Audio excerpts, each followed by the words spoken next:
toujours les CGE1, donc on va corriger l'étude de fonction que vous aviez à faire. Cette étude de fonction est portée sur la fonction f de x égale 2 exponentielle de 0,55x, où f de x exprime l'évolution de la concentration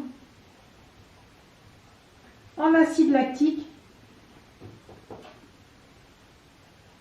et x, le nombre d'heures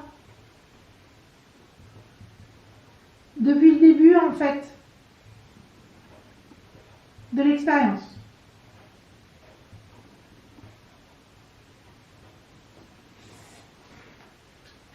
Première étape dans une étude de fonction, ce travail d'analyse de la fonction.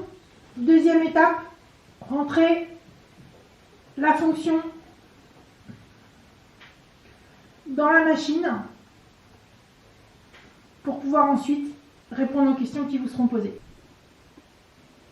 Donc pour pouvoir saisir une fonction, vous allez sur le menu table.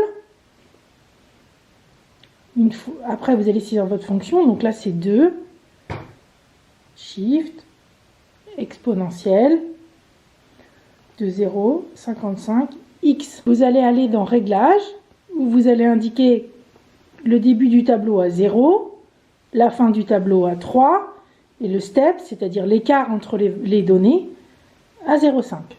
Ce qui va vous permettre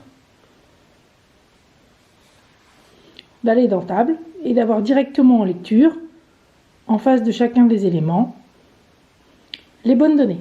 Bien, donc maintenant qu'on a vu comment faire pour rentrer en fait les données dans la machine, on va aller lire simplement ici, quand x est égal à 0,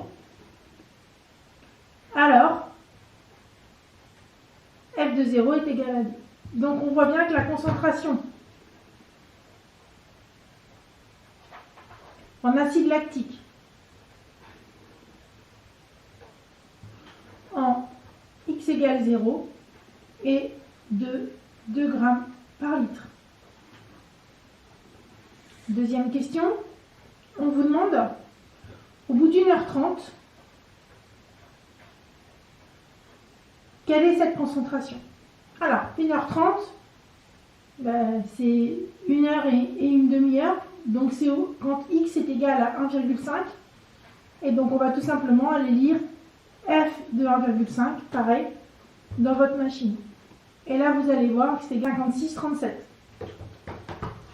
En haut de votre sujet, il est indiqué qu'on les arrondit à 0,1 près, c'est-à-dire un chiffre derrière la virgule. Donc quand je dois arrondir à un chiffre derrière la virgule, donc celui-ci, je vais regarder le chiffre qui est juste à côté. Celui qui est à côté, il est égal à 6. Ça signifie qu'il est supérieur à 5, supérieur ou égal à 5. Et donc je vais arrondir au supérieur. Donc c'est bien 4,6 grammes par litre. Donc au bout de 1h30, la concentration est de 4,6 grammes par litre. Je vous rappelle les points importants pour calculer la dérivée de cette fonction. Quand on a une constante devant une fonction, alors on garde cette constante et on ne dérive que la fonction. Et quand on a une exponentielle de ax, cette dérivée devient a exponentielle de ax. Donc dans notre cas, exponentielle de 0,55x, ce qui est pareil, c'est le e, l'exponentielle, qu'on retrouve des deux côtés. C'est le x, la variable. Et donc, grâce à ça, on va pouvoir visualiser que a est égal à 0,55. Et on n'a plus qu'à remplacer ici. Donc a, c'est 0,55 exponentielle de 0,55x. Maintenant que j'ai fait tout ce travail de préparation à la dérivée, je peux l'appliquer sur ma fonction. f' de x, le 2, on va le garder puisqu'on est dans ce cas-là, c'est-à-dire dans le cas d'une fonction, on est dans l'exemple d'une fonction avec une constante devant cette fonction. Et donc je vais garder mon 2. Et je vais venir dériver ma fonction.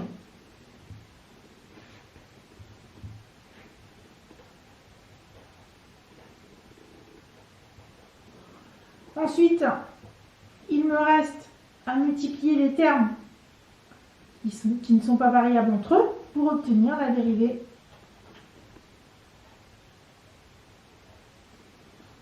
cette fonction. Quatrième point, on nous demande d'étudier le signe de la dérivée de cette fonction. f' de x est égal à 1,1 exponentielle de 0,55x. Donc d'après mon cours, je sais qu'il y a quelque chose qui se vérifie sur les exponentielles, c'est qu'une exponentielle est toujours positive. Et cela, quel que soit x. Donc, cette partie-là, ici, elle est positive. 1,1, c'est positif. Donc, si je multiplie quelque chose de positif par quelque chose de positif, je obtiens quelque chose de positif. f' de x est positive. La dérivée, donc, f de x est croissante. Maintenant que j'ai déterminé le signe de ma dérivée, je vais pouvoir répondre à la cinquième question, qui est de faire un tableau de variation. Donc, je vous rappelle qu'un tableau de variation, c'est quelque chose pour lequel on doit respecter les codes. Donc x, ensuite le signe de la dérivée, ensuite le sens de variation de la fonction. Donc x varie entre 0 et 3. On a vu que notre dérivée était positive, donc notre fonction elle est croissante. Elle varie entre f de 0 qui est égal à 2 et f de 3 qui est égal à 10,4. On verra en terminale qu'on peut exprimer ces valeurs de façon exacte, mais pour la première, ça va être suffisant. Sixième point, on nous demande de remplir le tableau de valeurs.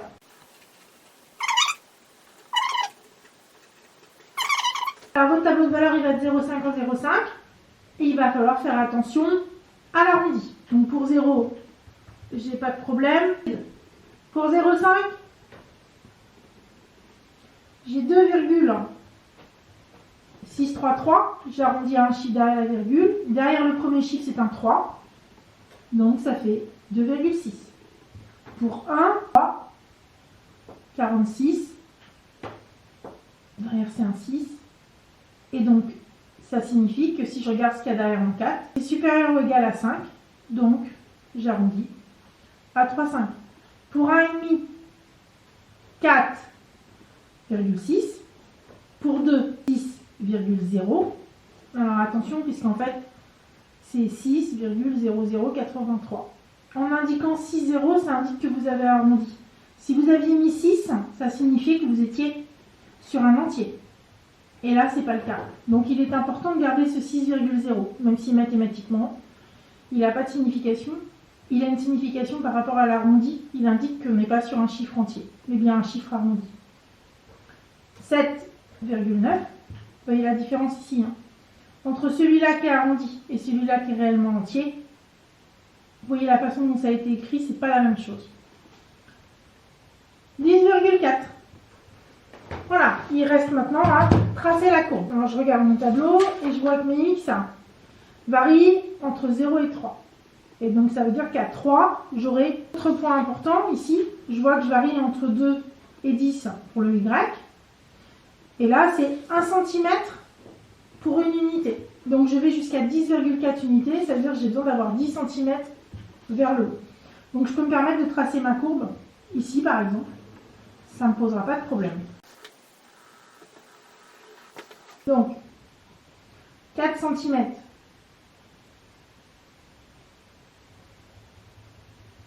pour une unité. Donc point important, j'ai une pointe qui indique le sens de variation. Je fais de 0 jusqu'à l'infini dans ce sens-là. Puis je vais tracer aussi les ordonnées. Donc c'est 1 cm pour une unité. Je vais de 0 jusqu'à 11. Ici, je suis sur l'axe des y, c'est-à-dire, je vous rappelle que y est égal à f de x, ce qui correspond en fait à la concentration.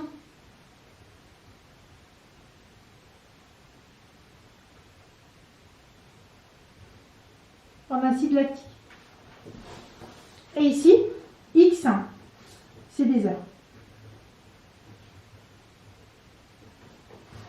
Donc, je vais pouvoir prendre tous les points qu'on m'a proposés. Alors, j'en prends pas plus, c'est-à-dire que on m'a demandé de tracer un certain nombre de points, je ne vais pas en prendre plus. Je vais me contenter de faire exactement ce qu'on m'a demandé. X est égal à 0, Y est égal à 2.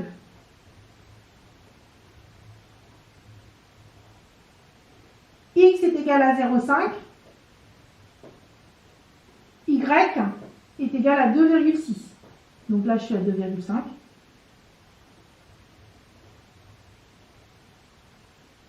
X est égal à 1, Y est égal à 3,5.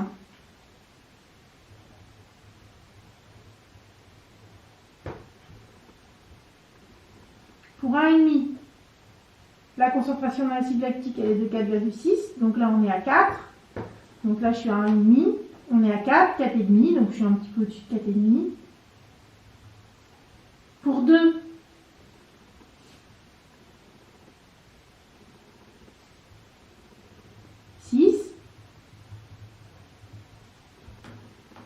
pour 2,5,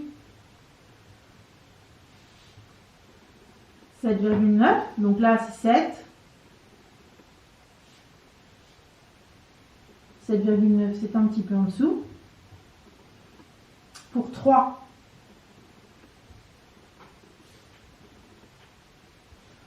là, je suis à 9. 10. Et 10,4. Un petit peu en dessous de 10,5. Voilà, donc là j'ai les points, on voit que ma courbe elle est croissante, il s'agit maintenant tout simplement de la tracer. Pour la tracer, c'est pas très compliqué, puisque ça se fait à main levée. Il y a des obligations qui consistent à ne pas dépasser. Vous êtes parti de 0 et vous allez jusqu'à 3, vous n'avez pas plus d'informations que ça, vous n'avez pas le droit de dépasser. Vous devez rester là-dedans. Et puis après, c'est un travail à main levée.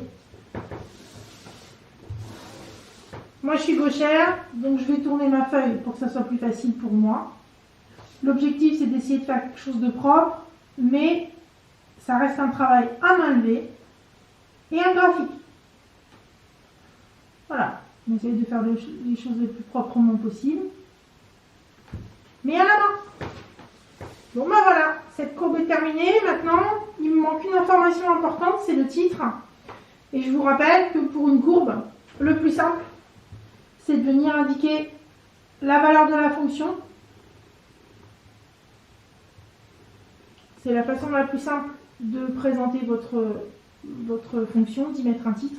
Vous pouvez évidemment faire preuve de créativité littéraire et indiquer qu'il s'agit de la courbe représentant l'évolution de la concentration en acide lactique d'un élément en fonction du temps. Maintenant, il n'y a plus qu'à passer au feutre.